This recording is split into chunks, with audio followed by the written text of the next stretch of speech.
I en aquest sentit, seguim aquesta regeneració i aquesta dignitat democràtica i de sa gestió que representa, que volem representar en altres. I crec que en aquest sentit és molt mala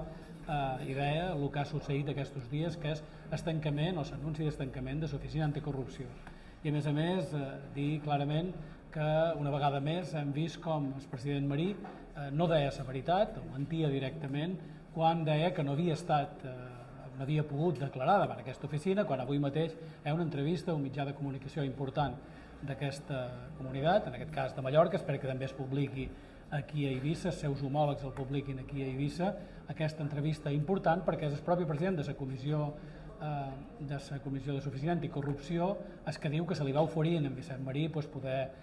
dir la seva, poder declarar, poder dir quina era la seva opinió i no ho va fer. Per tant, una vegada més ens trobam que a més ara el govern decideix tancar aquesta oficina que ens pareix molt mala decisió